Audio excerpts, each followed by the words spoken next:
प्रधानमंत्री नरेंद्र मोदी आज पहुंचने वाले थे अयोध्या। उससे पहले देखिए जरा, अयोध्या में बड़ा सुरक्षा दस्ता, चप्पे चप्पे पर सुरक्षा कड़ी थी अयोध्या में, और परिंदा भी पर न मार सके ऐसी स्थिति थी।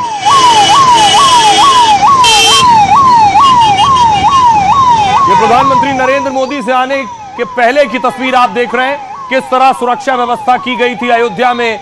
पुलिस, एनएसजी, एटीएस, सीआरपीएफ, ये सारे कमांडोज तैनात थे। उसके बाद प्रधानमंत्री नरेंद्र मोदी का काफिला पहुंचा है और उनको देखने के लिए अयोध्या वासी सड़क पर थे।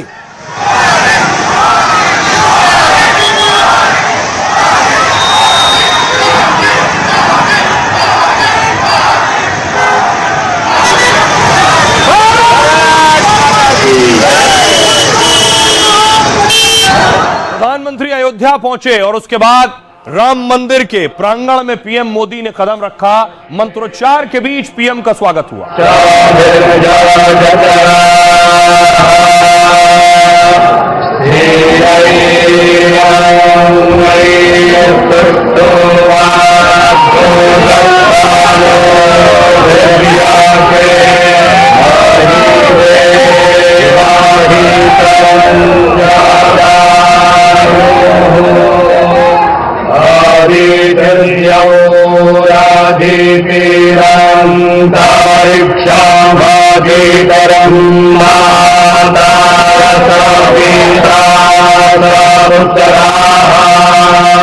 विश्वे देवा अदितिः पंचजना अदितिर्चा समाधितिर्चा वितमः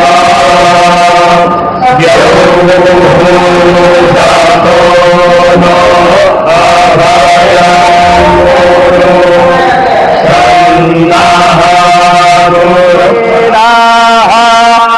स्वस्ति नस्तार्क्ष्यो अरिष्टाने मेः स्वस्ति न बृहस्पतिर्दधातु प्रेखादशवा मारुताः कृष्णीमातरः शोभञ्जावानो वेदथे खो जगमायाः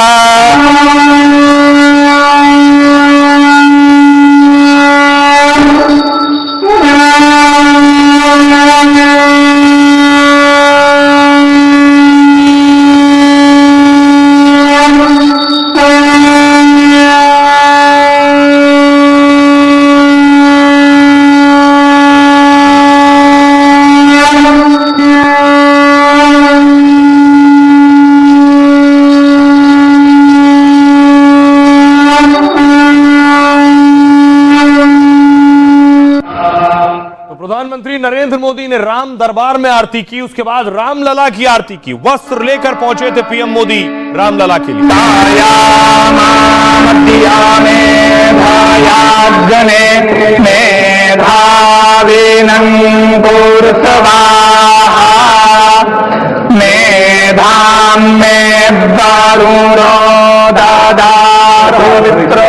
सर्वावस्थांगतो विवा तृतीयो देरग्निः स्वाहा सूर्यो ज्यो तृतीयो सूर्याः स्वाहा अग्निर्वर्चो ज्यो निर्वर्चाः स्वाहा सूर्यो वर्चो ज्यो निर्वर्चाः स्वाहा ज्योतिर्वर्चाः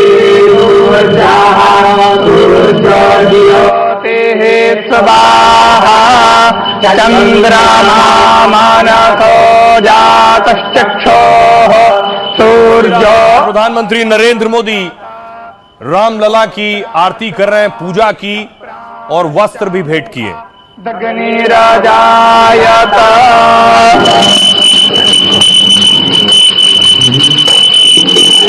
अब वो वक्त था जब प्रधानमंत्री नरेंद्र मोदी जिस कार्य के लिए पहुंचे थे, पीएम मोदी प्रांगण से होते हुए पहुंचे और धर्म ध्वज फहराई।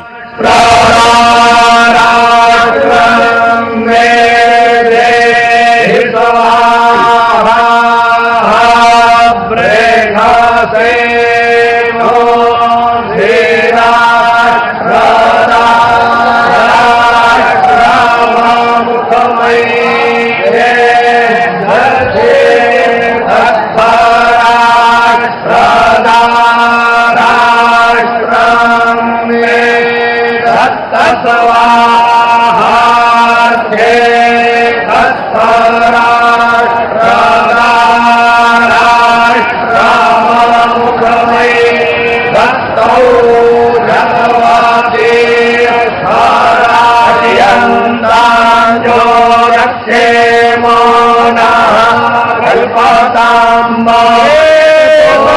दधातु विषवे देवाय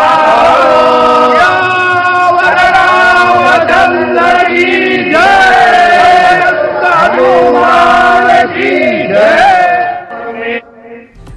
ये प्रतीक था कि राम मंदिर पूरी तरह से बनकर तैयार हो गया है, लेकिन तस्वीर में आपको दिखाऊं कौन से नेता हैं जो इसमें भी सियासत खोज रहे हैं। नेता कह रहे हैं कि दरअसल अयोध्या के सांसद को इसलिए नहीं बुलाया गया क्योंकि वो दलित हैं, दलित होने की वजह से उन्हें निमंत्रण नहीं दिया गया।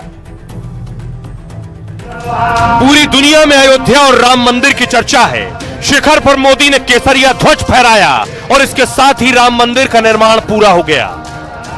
सदियों के घाव भर रहे हैं। उस यज्ञ की पूर्णाहुति है जिसकी अग्नि 500 वर्ष तक प्रज्वलित रही। पूरे देश में भले ही अयोध्या की बात हो रही है, लेकिन कुछ नेता और पार्टियां इसमें जात पात का रंग खोजने में लगी हैं। अखिलेश यादव के सांसद ने तो नया विलाप शुरू कर दिया है। अयोध्या से सांसद अवधेश प्रसाद कहने लगे, मैं दलित हूं, इसलिए मुझे ध्वजारोहण के कार्यक्रम में नहीं बुलाया गया। हम राम को लाए हैं, राम हमें लाएंगे, तो राम को अवधेश प्रसाद को लाए कि हमको बुलाया नहीं गया। क्या कारण है, जबकि मैं कल वेट कर रहा था। देखिए जरा, एक नया बवाल शुरू हो गया। शुभ मुहूर्त था, अच्छा वक्त था, लेकिन देखिए क्या कह रहे हैं सांसद अवधेश प्रसाद। कह रहे हैं स्थानीय सांसद होने के बाद भी ध्वजारोहण में नहीं बुलाया गया, सिर्फ इसलिए कि मैं दलित समाज से आता हूं। ये राम की मर्यादा नहीं, संकीर्ण सोच है। इकबाल अंसारी जो बाबरी मस्जिद में पक्षकार रहे, इनके पिता भी, इनको न्योता था। इन्होंने कहा अयोध्या देवी देवताओं और सूफी संतों की भूमि है। अयोध्या गंगा जमुनी तहजीब की भी मिसाल है। राम मंदिर के ध्वजारोहण में सभी धर्म के लोग मौजूद थे, हम भी वहां मौजूद थे और कोई भेदभाव नहीं था। इमरान मसूद कह रहे हैं, सांसद हैं कांग्रेस के, अयोध्या के सांसद दलित हैं इसलिए उन्हें नहीं बुलाया गया। यह बहुत ही निराश करने वाला और निंदनीय है। अगर पीएम अयोध्या आ रहे हैं तो सबसे पहले तो स्थानीय सांसद को बुलाना चाहिए। संभल के सांसद समाजवादी पार्टी के जियाउर रहमान बर्क कह रहे हैं, देश लोकतांत्रिक है, धार्मिक नहीं। एक धर्म को संदेश देने से केवल सियासी फायदा होगा, इससे देश का कोई भला नहीं होने वाला है। रामदास अठावले केंद्रीय मंत्री कह रहे हैं, मोदी जी किसी धर्म या संविधान के विरोधी नहीं है, लेकिन कांग्रेस धर्म का सियासी फायदा उठाने में लगी रहती है, इसलिए इन्हें सब में खेद दिखता है। मनोज तिवारी कह रहे हैं, राम मंदिर का ध्वजा भारत की संस्कृति फैला रही है, और लेकिन इस ध्वजा को देखकर भी कुछ लोगों को जलन हो रही है। वो देश के विकास को पचा नहीं पा रहे हैं और कमी निकाल रहे हैं। सुनिए जरा पहले सियासतदानों को जो इसमें भी दलित एंगल खोज रहे हैं। को लाए हैं, राम हमें लाएंगे, तो राम को अवधेश प्रसाद को लाए। आज जो है मंदिर पर ध्वजा लहराया गया। माननीय प्रधानमंत्री जी वहां गए, उनके जाने का मैं स्वागत करता हूँ, अभिनंदन करता हूँ कि हमको बुलाया नहीं गया। क्या कारण है, जबकि मैं कल वेट कर रहा था। दलित है वो, इसलिए नहीं दिया होगा। अब ये तो बड़ी दुर्भाग्य है, लोकल सांसद को प्रधानमंत्री आ रहे हैं और प्रधानमंत्री के आगमन पर लोकल सांसद को भी निमंत्रण ना हो, इससे ज्यादा दुखदायी क्या हो सकता है। तो सबसे पहला तो हक वहां के सांसद का है, लेकिन वो दलित है इसलिए उसको बुलाया नहीं। अयोध्या में सब धर्म के, सब जात के देवता विराजमान है। मंदिर भगवान राम का बना और झंडारोहण माननीय प्रधानमंत्री जी के हाथों से हुआ। एक खुशी की लहर थी कि अयोध्या में भगवान राम का मंदिर बनके तैयार हो गया है और सब धर्म के, सब जात के लोग बुलाए गए थे। कहीं कोई भेदभाव नहीं, हम भी गए थे, हम भी खुश हैं। ऐसा मैसेज देकर के सिर्फ राजनीतिक बेनिफिट हासिल तो हो सकता है, लेकिन देश का भला कभी नहीं हो सकता। अगर एक विशेष वर्ग के लिए, एक समाज के लिए आप सिर्फ ये काम करके अगर एक मैसेज देना चाहते हो कि हम उनके लिए ये काम कर रहे हैं, तो अफसोस है कि इस चीज से कौन से आप प्रदेश और देश की तरक्की कर सकते हैं। कुछ लोग हैं, कुछ ऐसे हैं जिनको ध्वज को देख करके बहुत जलन होती है, लेकिन मैं समझता हूं भारत की जनता ने बहुत प्यार से इस दिन का जिसने कल्पना किया उसका साकार हुआ। ये सब जानते हैं कि राम मंदिर का विरोध से लेकर के उसमें जितने अवरोध पैदा हो सकते हैं वो पैदा करने को लेकर के समाजवादी पार्टी ने कार्य किया। उनको तो अयोध्या का सांसद होने के नाते खुद वहां स्वतः पहुंचना चाहिए था, उनको किसी निमंत्रण का इंतजार था। सदियों के घाव भर रहे हैं। उस यज्ञ की पूर्णाहुति है जिसकी अग्नि 500 वर्ष तक प्रज्वलित रही। धर्म ध्वजा केवल एक ध्वजा नहीं, ये भारतीय सभ्यता के पुनर्जागरण का ध्वज है। दलित को लेकर जो सवाल उठाए जा रहे हैं उसमें कितनी सच्चाई है ये आपको बताता हूं। क्या वाकई दलितों को दूर रखा गया? राम मंदिर के ध्वजारोहण पर सियासत इसलिए हो रही है क्योंकि विपक्ष दलित को नहीं बुलाने का आरोप लगा रहा है, जबकि आरोप लगाने वालों को जवाब में कहा जा रहा है कि सपा के दलित सांसद अवधेश प्रसाद राम मंदिर खुद जा चुके हैं। प्राण प्रतिष्ठा होने के बाद उन्होंने रामलला के दर्शन किए थे। दलित को नहीं बुलाने का दावा भी भ्रामक लग रहा है क्योंकि दावे के मुताबिक सभी जाति धर्म के लोग बुलाए गए थे। डोम समाज के 3 लोगों को भी न्योता भेजा गया था। यहां तक कि राम मंदिर की नींव में पहली ईंट भी दलित नेता कामेश्वर चौपाल ने 1989 में रखी थी।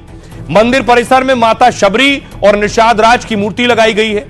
इतना ही नहीं, दावा है राम मंदिर में दलित पुजारी भी हैं जिनके जिम्मे रामलला की पूजा और सेवा कार्य हैं। इन्हीं दावों के आधार पर कहा जा रहा है जातिगत भेदभाव नहीं हुआ है।